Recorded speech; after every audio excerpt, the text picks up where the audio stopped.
fois j'aime bien un petit peu m'éloigner de la caméra. Et il faut dire que j'ai ruiné ma manucure à l'école dans une vidéo où je me faisais les ongles, ma manucure. Je vous avais avoué que je n'avais jamais fait faire ma manucure par personne. Je n'avais jamais mis de vernis semi-permanent, jamais rien mis de la sorte, juste des vernis classiques. Et récemment,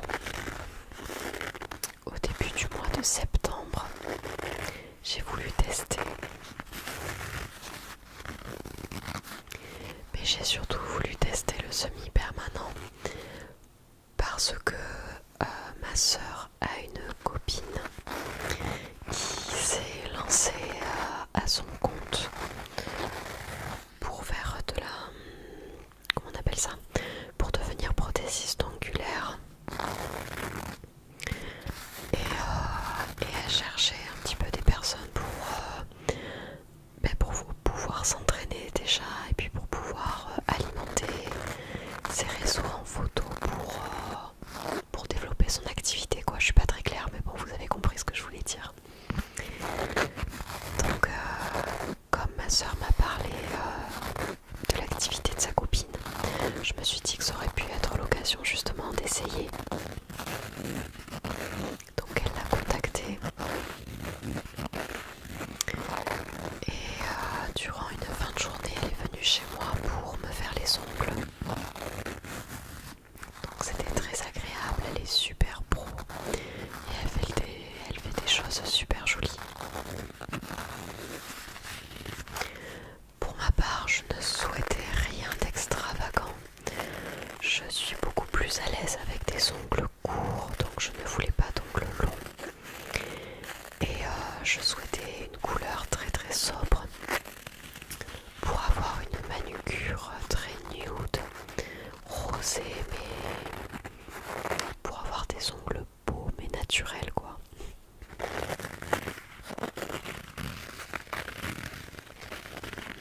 Donc elle m'a appliqué sur les ongles un semi-permanent rosé, rose très pâle.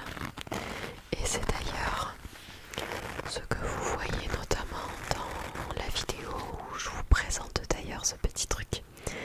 La vidéo des souvenirs du Japon. Je fais parfois un zoom sur mes mains pour pouvoir vous montrer les objets. Donc là vous pouvez davantage voir le travail qu'elle avait sur mes ongles. De mettre du vernis rosé. J'ai un hélicoptère qui passe. Je suis désolée. J'habite pas très loin d'un très grand hôpital, donc il y a des hélicoptères qui passent pour amener des malades quoi, parfois. Mais donc bref, je suis dégoûtée parce qu'elle m'avait fait une manucure magnifique. Alors mes ongles recommencent à pousser, donc on commence à voir déjà la démarcation au niveau de la base des ongles, ce qui n'est pas très esthétique.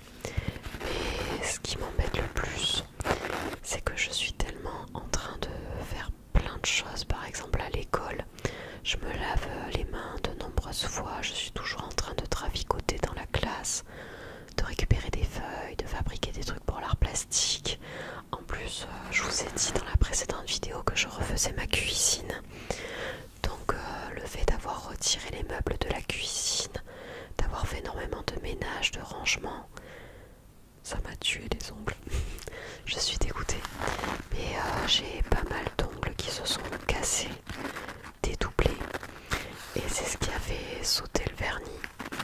Donc bref, tout ça pour dire que j'ai préféré faire un cadrage un petit peu plus éloigné pour que vous évitiez de voir cette horreur et ce dégât.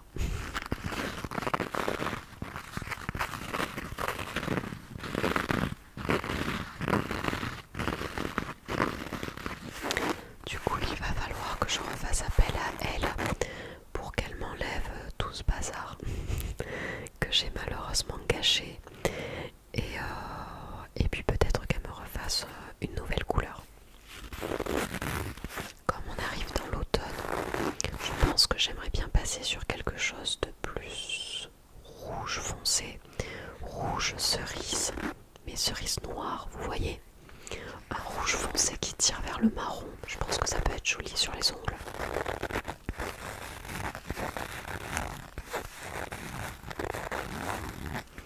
Et ce qui est drôle, c'est qu'avant je ne faisais pratiquement pas attention aux manucures des autres qui m'entourent. Mais depuis que j'avais fait mes ongles, je regardais un petit peu les ongles à droite à gauche de mes collègues. J'ai vu que mes ATSEM avaient toutes les deux la manucure faite certainement elle aussi en semi-permanent, mais avec des ongles un petit peu plus longs. Il y a aussi une enseignante dans l'école où je travaille qui, elle, je le savais, se fait faire les ongles très régulièrement. À chaque fois elle change de couleur. J'adore, parfois elle a les ongles bleus, parfois elle a les ongles orange, parfois rouge. J'adore, je trouve ça trop bien. Mais comme c'était la toute première fois que j'essayais, je voulais quelque chose de très très sobre. Donc du rosé sur des ongles courts, un truc vraiment clean et naturel quoi.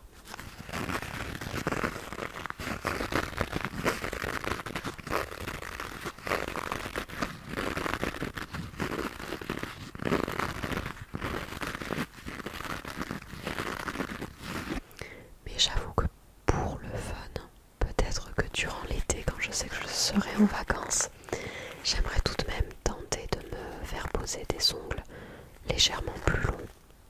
Pas très très longs. Je ne supporte pas les ongles longs, j'ai l'impression que je me griffe moi-même. Et c'est vraiment très désagréable lorsqu'on fait le ménage. Enfin, j'aime pas ça quoi. Rien que pour se laver les cheveux, je me dis on doit se gratter le crâne avec des ongles, c'est pas agréable. Bref, on s'en fiche, chacun ses goûts. Mais je serais tentée de me faire poser des ongles un tout petit peu plus longs, mais avec des choses un petit peu plus rigolotes sur les ongles. Des choses avec des motifs, parfois on peut coller des petits trucs dessus, je sais. Donc, je sais pas, peut-être que je vais me tenter de faire ça pour l'été prochain.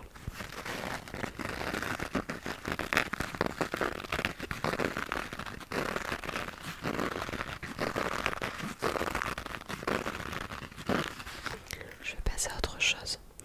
J'ai récupéré d'ailleurs, hop, le petit peigne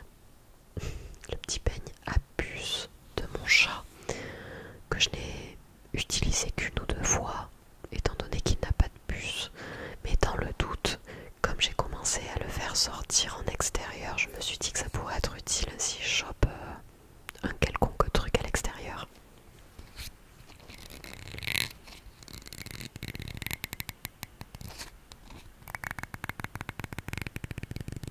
Est-ce que c'est agréable ça comme son?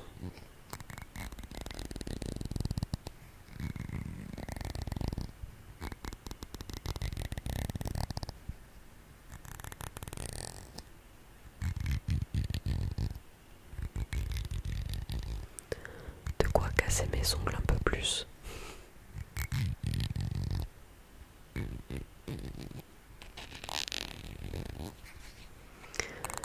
Et mon chat a maintenant 5 mois. Il vient de faire 5 mois il n'y a pas longtemps. Et au bout de 6 mois, malheureusement, il va passer sur le billard avec la vétérinaire, puisque monsieur va devoir se faire stériliser. Oui. Je trouvais que 6 mois c'était un petit peu petit pour les chats pour les faire opérer. Mais la vétérinaire m'a dit que c'était à partir de 6 mois qu'il faisait la stérilisation et le puçage, lui mettre une puce. Ce qui fait que j'ai commencé à le faire sortir en extérieur l'été dernier, donc il y a à peine 1 ou 2 mois, 2 mois je pense. Mais je le fais sortir avec un harnais. Alors certains promènent leur chien, moi je promène mon chat. Alors bien sûr je le promène dans des endroits qui sont déserts, parce qu'il est super sociable, mais lorsqu'il ne connaît pas les gens, et encore plus en extérieur, c'est même pas la peine. Il a des crises de panique et il a envie de vite se cacher quelque part. Alors quand ce sont des personnes qui viennent chez nous, des amis, de la famille qui sont invités, il n'y a aucun souci. Donc pour vous dire,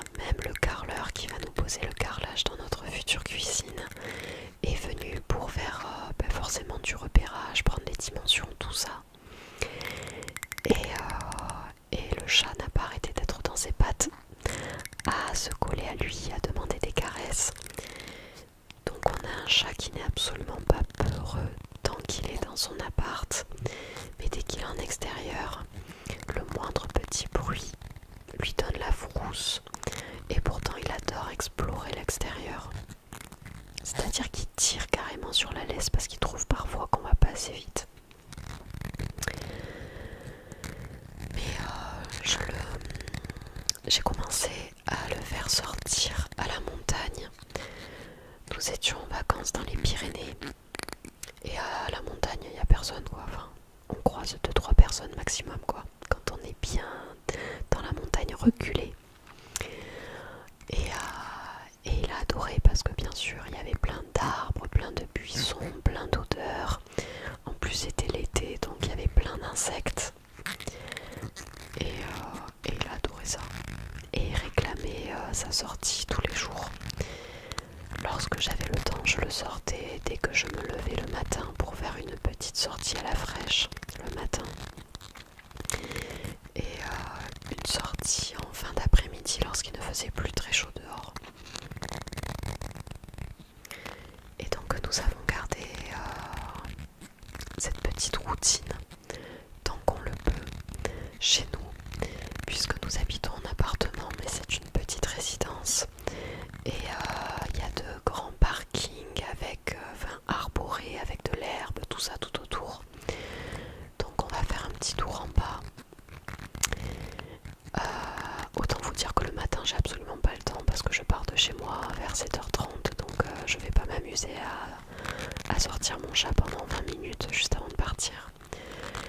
Et par contre lorsque je rentre de l'école, et d'ailleurs il le sait, la première chose que je fais c'est que je le sors avec son petit harnais. On va faire un tour pendant 30-40 minutes, donc c'est quand même un bon tour quoi. Franchement il faut avoir la patience. Et après on rentre. Il n'y a pas tout le monde qui fait ça avec leur chat en appartement. Mais vraiment, ça me faisait de la peine de le voir toujours enfermé. Alors j'ai commencé à le faire sortir avec le harnais. Alors au début, j'avais acheté un harnais qui était très épais. Ça lui faisait le pauvre comme un petit pull. Comme en fait c'était quelque chose en tissu qui englobait tout son torse, son corps, en laissant bien sûr sortir les pattes. Mais ça lui permettait justement d'être englobé et pris sur tout le corps. Et je préférais ça au harnais qui non seulement que le collier autour du cou et le fil autour du ventre relié par la laisse. Ça me plaisait pas. Donc j'ai commencé à le faire sortir avec ça, sauf que j'ai commencé à le faire sortir lorsqu'il avait 3 mois et demi, 4 mois, donc il était vraiment chaton, il était tout léger. Et je pense que le harnais, malgré le fait qu'il soit extrêmement léger, était trop lourd pour lui. Du coup, il rampait et il se laissait tomber sous le poids du harnais. Donc on s'est dit que ça n'allait pas du tout. Donc on a arrêté de lui mettre. On lui mettra lorsqu'il sera vraiment adulte. Et à la place, j'ai cédé et j'ai acheté le fameux harnais qui a seulement le collier et la mini ceinturette tout autour des côtes, on va dire, du torse, du tronc, enfin je sais pas comment appeler ça quoi. Et ça lui convient bien mieux parce qu'il doit se sentir libéré. Il y a simplement que 2 lanières qui le tiennent, donc il se sent beaucoup plus à l'aise. Et voilà, donc maintenant on met ça et puis on fait notre petite sortie journalière. Le week-end, si j'ai le temps, j'essaye de le faire sortir 2 fois par jour et pas seulement qu'une seule fois. Mais bon, on n'a pas toujours le temps, donc parfois on ne sort pas. Et il nous le fait savoir qu'il est très très très mécontent. Il miaule, il hurle derrière la porte pour qu'on ouvre. Et il joue même avec son harnais lorsqu'il le retrouve pour nous faire la remarque de « allez on sort quoi ». Mais bon, parfois on n'a pas le temps.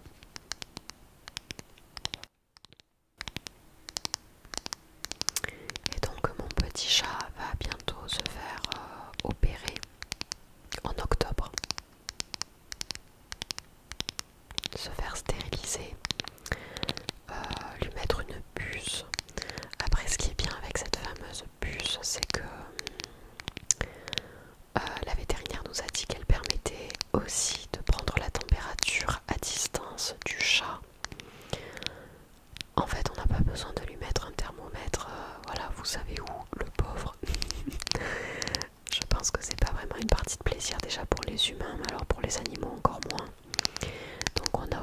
toujours ce style de puce qui permet, comme ce qu'on se fait nous dans les oreilles par exemple, ou sur le front maintenant, avec les petits pistolets qui prennent la température.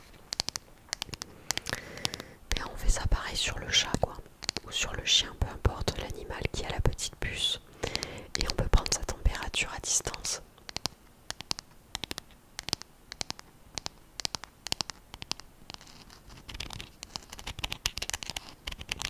Mais bon, ça va me faire un petit peu mal au cœur de l'amener chez le vétérinaire et de devoir l'y laisser. Ça va me faire bizarre. Ça va me faire bizarre, mais mine de rien, c'est quand même assez nécessaire. Tous les chats que nous avons eus dans notre entourage, nous les avons stérilisés. Donc, il ne va pas être l'exception à la règle.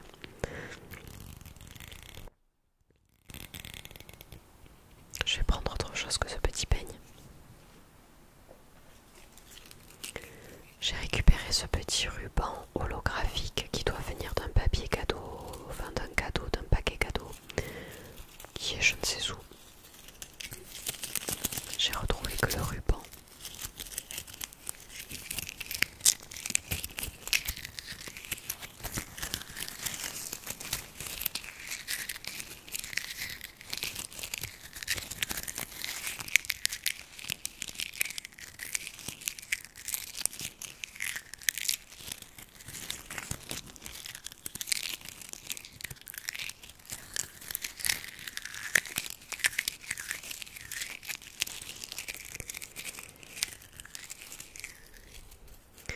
Et comme on est en train de faire refaire notre cuisine, eh bien nous n'avons plus de cuisine. Et c'est là que je me rends compte qu'il y avait beaucoup de choses qu'on mangeait, mon copain et moi, qu'on cuisinait. Et on avait besoin de la plaque de cuisson. Parfois du four, mais le four c'est pas très grave puisqu'on a toujours à disposition notre micro-ondes qui fait aussi office de four. Et notre gros four à chaleur tournante, il attend dans le salon qu'on le repose dans la cuisine. Et malgré ça, il y a énormément de choses que je cuisine avec l'utilisation des plaques de cuisson. Et comme on ne peut plus les utiliser pendant 15 jours, nous avons acheté ce qu'on achète pratiquement jamais, mais des plats tout faits pratiquement. Alors après, j'ai eu l'idée et la bonne idée de retrouver mon cuiseur vapeur, et je me suis dit qu'avec le cuiseur vapeur, je pourrais au moins faire du riz, des légumes, des pommes de terre, même de la viande et du poisson, je pense. J'en ai jamais fait, mais je sais qu'on peut en faire au cuiseur vapeur. Donc je vais quand même pouvoir cuisiner quelques trucs de chaud. Mais sinon, au-delà de ça, on a acheté des salades toutes prêtes, enfin, en tout cas des choses qui peuvent servir d'entrée et de plat si on n'a que ça sous la main. Donc on a acheté du taboulé, du céleri rémoulade. Le céleri rémoulade, j'adore ça. Et ma mère déteste ça, donc elle n'en achetait jamais à la maison, alors que j'adorais ça quand je le mangeais à la cantine. Des carottes râpées, je crois. Qu'est-ce qu'on a acheté d'autre? Il me semble qu'on a acheté une salade piémontaise. On avait acheté de la macédoine aussi. En fait, toutes les choses qu'il y avait dans ce rayon de salade préfaites, on a pris un petit peu de tout, on a pioché un petit peu de tout, et puis on les a mis dans le caddie.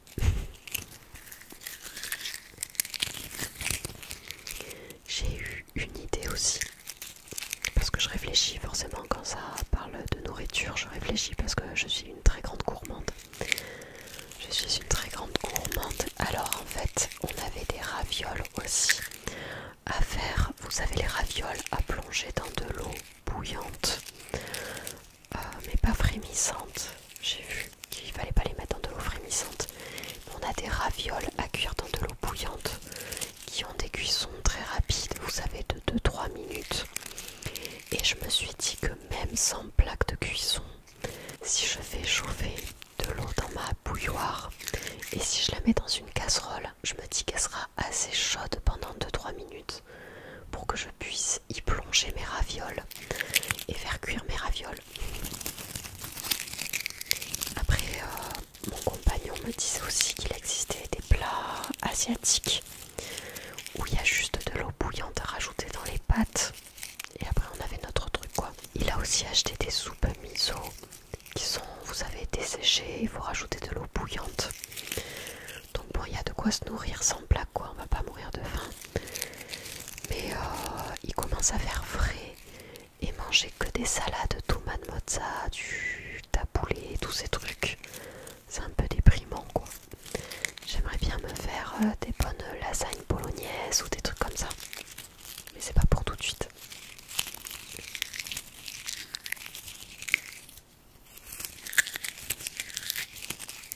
Et puis sinon, on peut toujours commander à manger.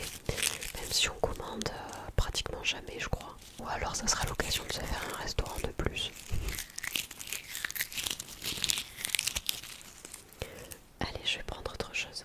Dernier objet que je vais prendre pour cette vidéo, c'est ce petit paquet de chaussettes. Et je vois qu'il y a mon chat qui vient de se réveiller. Donc il va nous rejoindre pour cette fin de vidéo. Yanni, tiens mon titou. Ouh là là, il est dans le coltard le pauvre. J'ai pris cette paire de chaussettes que mon copain m'avait ramené du Japon. Je l'ai toujours pas décroché. Coucou titou. Il s'appelle Meiko mais il a tous les surnoms du monde.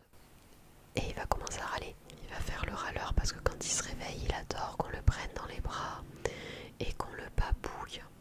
Et si je m'occupe pas de lui, ben il va râler. Mais c'est pas grave. D'abord je m'occupe de vous. Donc j'ai toujours pas décroché cette paire de chaussettes. Il faut que je les lave et que je les essaye. Qu'est-ce qu'il y a Titi?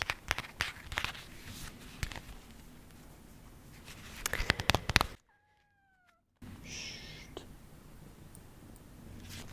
Ah, vous voulez écouter les ronrons?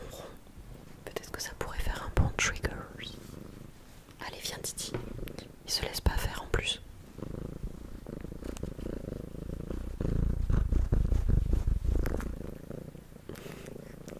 Oh non, me lèche pas. Tiens, on ronronne dans le micro, va. Là. Là. Regardez comme il attrape ma main. Des câlins, des câlins, des câlins, des câlins. Viens Titi. Arrête de lécher. Bon ben, tant pis pour les chaussettes. Pourtant le bruit est sympa. Je peux essayer de vous faire un double trigger. Je tiens mon chat et je fais les chaussettes à la fois.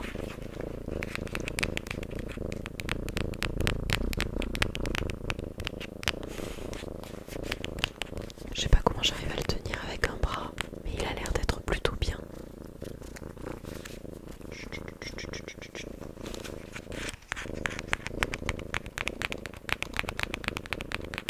Ça te plaît le bruit?